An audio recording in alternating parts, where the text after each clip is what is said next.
I love doing this.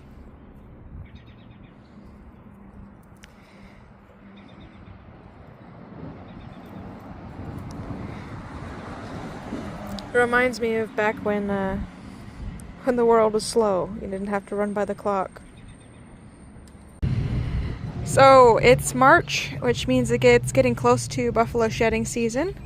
The weather just warmed up here in my area, so we're going to start seeing some more buffalo shed soon. This is from last year. I haven't processed it yet because I was waiting to collect a lot of it. Because it comes in different qualities, as you can see. Like this down here, this is buffalo down, which is super soft. And then you have some of the guard hairs, which are nicer for decorative purposes, like to make strings, like firm string, not stuff that you're going to wear in your skin or anything like that. But it's still useful and good. This I collected last year. It was a little bit tough getting wool last year because we didn't have a lot of rain. And so the rain helps the buffalo shed. So what we have here is needing to be processed and gone through, and I'm going to be probably trying to get out there and look for some more. But this is a vegetable matter, VM in the fiber world. I'm going to have to pick all that out by hand. And I'll just walk you through the process of how to process buffalo wool. I have to do the same thing with sheep wool. It's no different. Today I finally heard what pate roughly translates into, and for those of you who don't know, pate means, or pate is the Sioux word for the female buffalo. You should know the masculine version is tatanka. That one was made famous by the movie. But that tatanka specifically refers to the male bison. I heard Jason Valdez of the I think he has the Wind River association with the Wind River tribe. He said that it was tatanka means his greatness, which is very appropriate. And but the female version, pate, I heard today that it roughly translates into sister. And I love that. The Cherokee word for bison is yansi, yansa. And I was told by a Cherokee elder that is actually not one of our original words. That word actually comes from the Muskogee tribe, who lived close to us, lived close to the Cherokee people. I have yet to find out exactly what it translates into, but I'm still searching for answers on that one. Unlike the bat, which I want to keep in relatively one piece for artistic reasons, these little pieces I've picked up, these fibers can be separated. I'm going to end up brushing through them anyway to get all this VM out and to refine it. So I'm not worried about keeping it all in one chunk. But what I'm doing is I'm picking it up, I'm just kind of patting it up and down to knock all that dirt out. And I'm just removing large pieces of VM at this stage. And then as it gets washed, I'll be picking out VM, smaller bits of VM. And then when it starts getting brushed, I will continue to pick out VM until we've got a refined material that I can use. But that does mix the quality of it as I'm pulling it apart. I want to keep the quality pieces separate. These are closer to guard hairs, but they're actually really soft for guard hairs. You have darker black guard hairs. You have red guard hairs. These buffalo were particularly red. They have a red color to them, which I love. I really love the red buffalo, my favorite. But there's light tawny colors. You see this is almost like a blonde in there. And then there's black as well. It's all mixed in. Some of these bison also have, sometimes you'll find a little white hair or something. They've got that in their genetics, but they haven't created a white buffalo in that herd yet. Anyway, buffalo used to come in all different colors, and they still kind of do, but the majority of them, I think, are brown, because that's their survival. That's the way they've been able to survive. People were going out and they were killing the ones that had a different color. And so the way that they got about was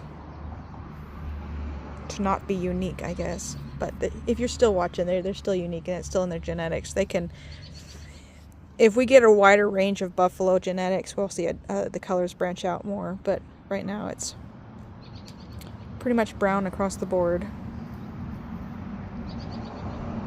Anyway, gonna keep doing this. I can't do it on screen because I need both my hands to be working it. And one hand to kind of lift and pat, the other hand to pull and pluck all these pieces out. I'll show you what it looks like before I wash it and then after I wash it. Anytime I touch buffalo wool, I sound less professional and more like a geek, so forgive me in advance. But buffalo wool is one of the, as I'm picking through it, I'm seeing all these seeds.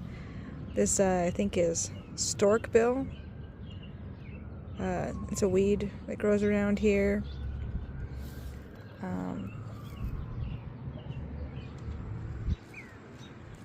And that's one of the jobs of the buffalo wool, is to work seed dispersal. That's what they do. They carry the seeds across the plains so that all the plants have an equal chance at landing where they ought to be. So picking all these seeds out is one of my jobs, to get a quality piece of artwork.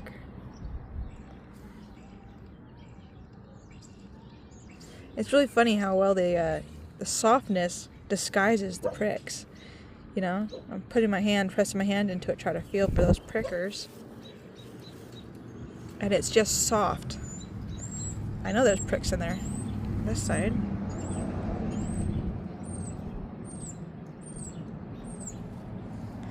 Just trying to get all that BM out. And finding a whole tag like this is pretty exciting for me, because in previous, you usually find stuff like this, which is a mixed quality, little pieces. You've got some buffalo down in there. You have some buffalo guard hairs, which are more for decorative and creating coarser strings and things.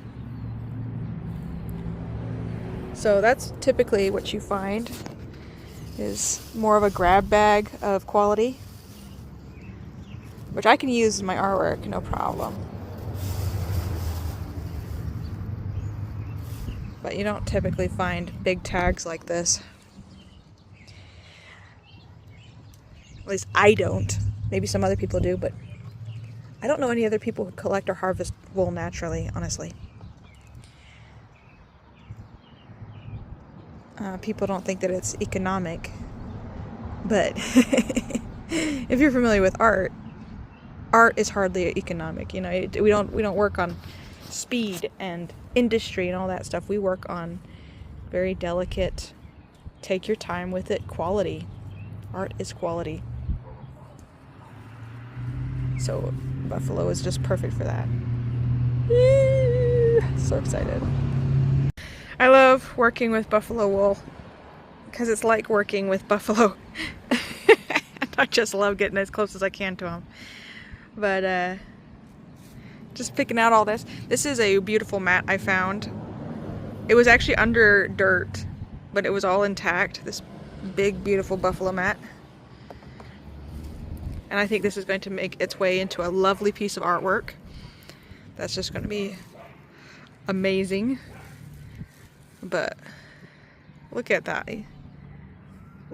That was like, that's how, this is the tags that you want to rip off the buffalo's side when they're shedding, because it looks so tacky on them. But it really is so cool to handle and touch. And this is the blanket kind of feel to it as well. It's like it's already made into a nice batting right there on the buffalo side. Anyway, I'm gonna give this a little bit of a shake out so that I can get all the rest of the dirt out. And then I'm going to pick all these little pieces out of the top of it and dispose of those. Don't need them. The VM is garbage. And get on to the rest of it. I've removed a lot of the surface vegetable matter. Now I'm going to press into it a little bit.